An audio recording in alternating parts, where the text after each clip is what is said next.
Қазақмыс қызметкерлері күн сайын жұмысқа барып келу үшін жолға 1 сағатқа жуық уақыт жұмсайды. Көп жағдайда қазақмыстықтар КМ Логистик жауапкершілігі шектеулі серіктестігі қарамағындағы арнайы автобустармен қатынайды. Жуырда компания жүк техникасы мен жолаушылар тасымалдайтын көліктердің қозғалысын бақылап отыруға мүмкіндік беретін GPS қондырғыларды іске қосты.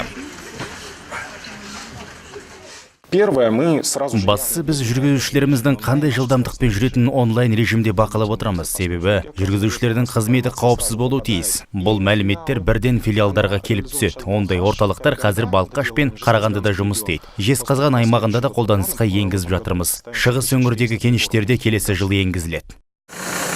Арнайы қондырғы көліктердің қай жерде жүргенін және жылдамдығын онлайн режимде қадағалауға мүмкіндік береді. Бақылау мен жылдамдық тәртібіне бағынғысы келмеген жүргізушілер жұмыстан шығуға мәжбүр болды.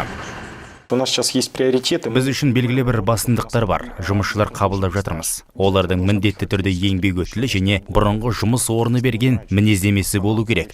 Кейбіреулер ғарышкерге немесе ұшқышқа қабылдап жатқан жоқсыздар ғой деп жатады. Олай емес, бірақ біз адам тасимыз. Әзірге адамдарды әртүрлі автобустармен тасымалдауға тура келіп тұр. Биылғы жылдың ақпан айында Қазақмыс жұмыс істейтін аймақтардың бәрінде КМ Логистик филиалдарының қызметі тексеруден өтті. Әсіресе Қарағанды аймағындағы тасымал сапасына қатысты мәселе ерекше көтерілді. Жолаушылар да жүргізушілер де өзекті деген мәселелерді ортаға салды.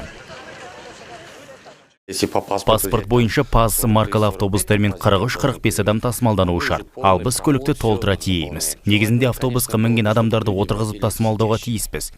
Кейде жұмысқа дейін тік тұрып барасыздар. Жолға қанша уақыт кетеді? Полчаса. Жарты сағаттай.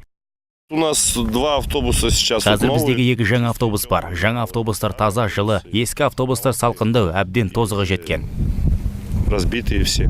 Менің автобусым 1989 жылы шыққан, тозығы жеткен. Биыл зауыттан шыққаны 24 жыл болады. Ай сайын жөндейміз. Темірі, едені шіріп кеткен. Жолаушылардан автобус салқын, шұрық тесік деген шағымды жиі естиміз. КМ Логистик өкілдерінің айтуынша тексеруден кейінгі 9 айда қазақмыстықтардың көліктері қатысты шағым азайған. Бұған автопарктың біртіндеп жаңартылуы себеп. 2012-2013 жылдары барлық аймақтардағы автобус паркіне корпорациямен бірлесе отырып салынған инвестициялардың арқасында көлік саны артты. Онда ПАЗ, Неваз, Лиаз маркалы 78 автобус бар. Алайда автопарктегі машиналардың 60%-ға жуығының зауыттан шыққанына кем дегенде 10 жыл болған. 20 жылдан астам уақыттан бері қызмет етіп келе жатқан автобустарды ауыстыру керектігін жақсы түсінеміз. Арбаға айналған автобус деуге де аузың бармайды. Олар үнемі тексеріп, жөндеп тұруды қажет етеді.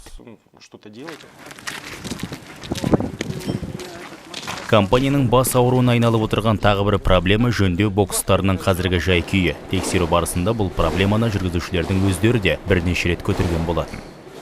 Здесь таких условий нет, чтобы, допустим, вот...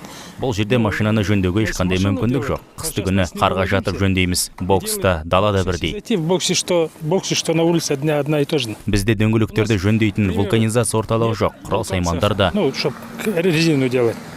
Нет этих инструментов, нет эстакады. Эстакада да жоқ. Мысалы, менің көлігім бұзылып қалды делік. Қарға жатамын да жөндеймін. Ал эстакада болса түрегеліп тұрып жасырайдым.